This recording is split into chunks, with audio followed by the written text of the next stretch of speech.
Maritime ட்ரீமை நம்பிக்கையோட தொடங்குங்க. AMET and மர்ஸ்க் பெண்கள் கடல்ல தலைமை தாங்கிறதுக்கு சப்போர்ட் பண்றாங்க. சோ இப்பவே BE மெரைன் இன்ஜினியரிங் கேடட்ஷிப் ப்ரோக்ராம்ல அப்ளை பண்ணுங்க. சம்மர் வந்தாச்சு. What's your plan for this holiday? எங்க கிட்ட விட்டுருங்க, நாங்க பாத்துக்கிறோம். VGT Holidays. GT Holidays, South India's #1 travel brand.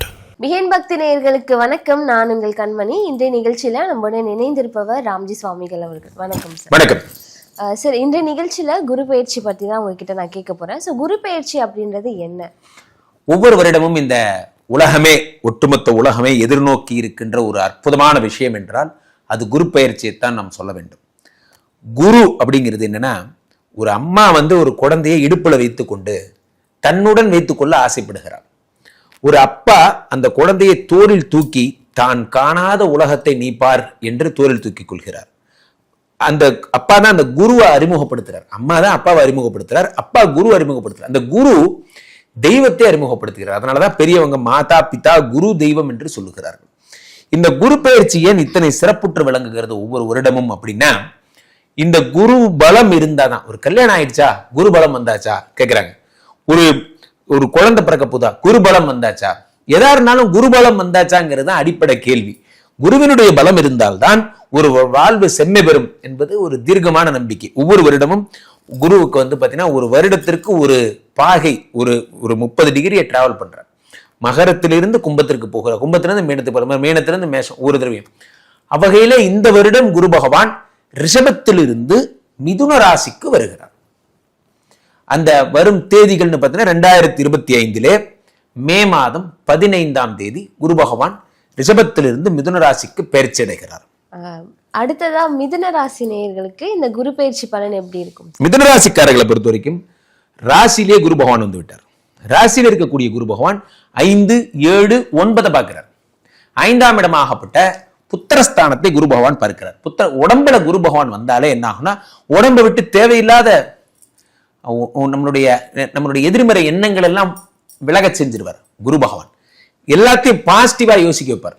எதையுமே ஒரு பாசிட்டிவா பார்த்துக்கலாம் இப்படி நினைச்சு எவ்வளவு விஷயத்த முடிச்சிருக்காங்க. எவ்வளவு பெரிய ஆட்கள்லாம் ரொம்ப திங்க் பண்ணா எதுவுமே நடக்காது. டென்ஷனே இல்லாம இருக்கிறவன் தான் மிதுன ராசிக்காரங்க. பார்த்தீங்கன்னா ராசிலேயே ராகு பகவான், ராசிலேயே குரு பகவான் இருப்பது. அதனால உங்களுக்கு ஒரு டென்ஷன் ஃப்ரீயாவே உங்களுக்கு ஜில்லுன்னு வச்சிருப்பார். பிறந்ததுல இருந்து கஷ்டம், எதுக்கு எடுத்தாலும் கஷ்டம், கஷ்டமோ கஷ்டம். கொடிது வறுமை கொடிது, அதனினும் கொடிது இளமையில் வறுமை. மிதுனராசிக்காரர்கள் பட்ட கஷ்டங்களுக்கெல்லாம் பலன் கிடைக்க போகுது. ராசிலேயே உங்களுக்கு குரு பகவான் அமர்ந்து 5ஐ பார்க்கிறார், 7ஐ பார்க்கிறார், 9 பார்க்கிறார். புத்திர பிராப்தி.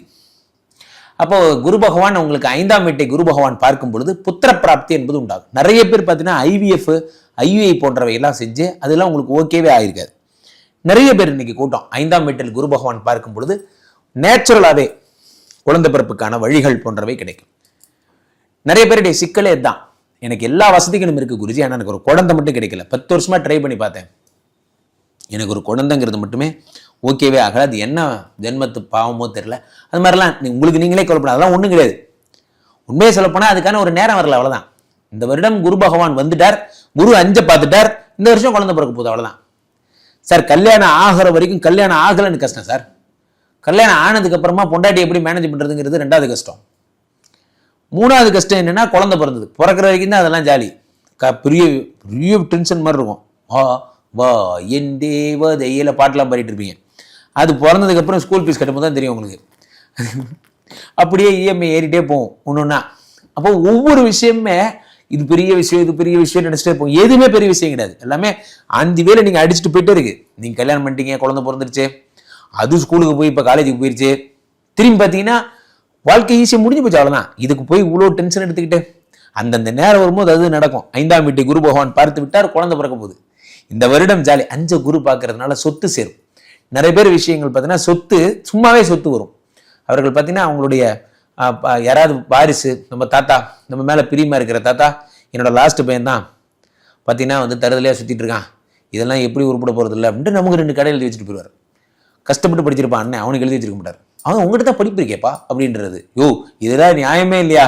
அவன் சும்மா இருக்கும்போதும் சும்மா தான் சுத்தின்னு இருந்தான், இப்போ உனக்கு சொத்து வேற கிடைச்சிருது. சில வீட்டுல எதிர்பாராத விதமா நடந்துரும்.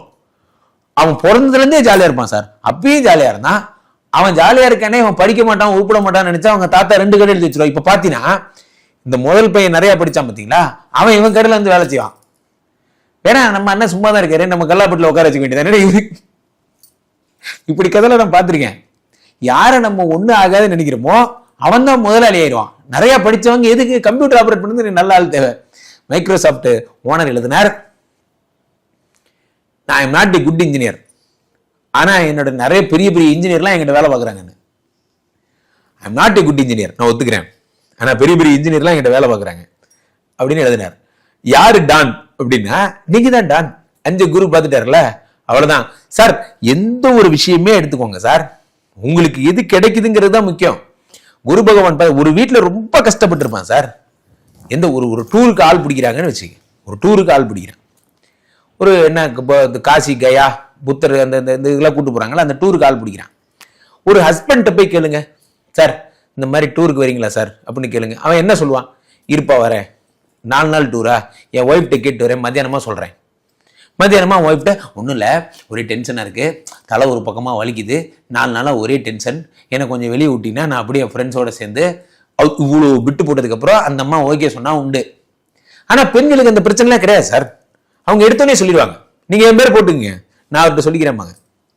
என்ன சொல்லுவாங்க, நீங்கள் என் பேரை போட்டுங்க, நான் அவர்கிட்ட சொல்லிக்கிறேன். நான் சொன்னது எவனே வேணாம் நான் சொல்ல போகிறான். இதுல பாருங்க, இந்த டூர்காரனு கூட யாரை ஃபர்ஸ்ட் அப்ரோச் பண்ணு தெரியுது பாத்தீங்களா? அது ஃபர்ஸ்ட் அந்த மேடத்துல அப்ரோச் வாங்கியிருந்தா அவரே சும்மா தானே இருக்க, ஒரு 4 நாள் லீவ் போட்டு அந்த அம்மாவே கூட்டு போயிடும். அவரையும் நிறைய பேர் வீட்டுல அவன் எதுக்கு இருக்கானே தெரியல, இவங்க போடுற டூருக்கு கூட்டு போறது அவர் வேலைய. சோ அப்போ இந்த மிதுன ராசிக்காரருக்கெல்லாம் 5ஆம் வீட்டை குரு பகவான் பார்க்கும் பொழுது யோகங்கள் எப்படி படைக்கணும்னு உங்களுக்கு தெரிஞ்சிருக்கு.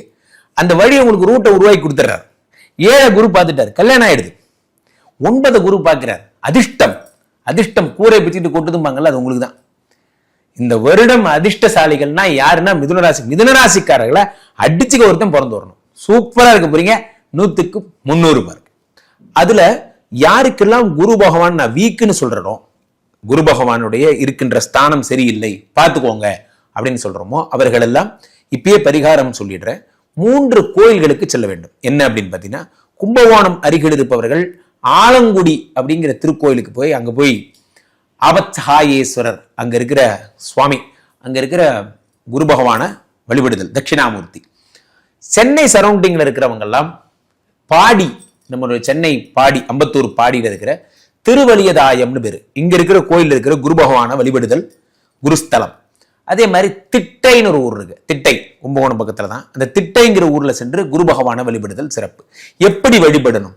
குருவுக்கு மஞ்சள் வஸ்திரம் சாத்தி, குரு பகவானுக்கு கொண்ட கடலைன்னு சொல்லுவாங்க, மூக்கு கடலை, அந்த கடலையை மாலையாக போட்டு, அதே மாதிரி குரு பகவானுக்குரிய தயிர் சாதம் நிவேத்தியம் பண்ணி, குரு பகவானுக்கு முல்லை மலர்களால் நீங்கள் அதை அர்ச்சித்து குருவை போற்றி வணங்க உங்களுக்கு குரு பகவான் சகலவிதமான தோஷங்களையும் பரிகாரங்களாக நிவர்த்தி அடைகிறார். விருஷபத்வஜாத வித்மஹே கிரிணிஹஸ்தாய தீமஹே தன்னோ குரு பிரச்சோதயாத் அப்படிங்கிறது தான் குரு பகவானுடைய காயத்ரி. திரும்பவும் சொல்றேன், விருஷபத்வஜாத வித்மஹே கிரிணிஹஸ்தாய தீமஹே தன்னோ குரு பிரச்சோதயாத். இதை நீங்கள் ஒவ்வொரு நாளும் சொல்லி வர, இந்த குருவால் பாதிக்கப்படக்கூடியவர்கள் எல்லாம் இந்த பரிகாரங்களை நீங்கள் செய்து கொள்ளலாம். இதை நீங்க நெய் விளக்கு ஏற்றி வைத்து வழிபடுதல் இன்னும் சிறப்பு.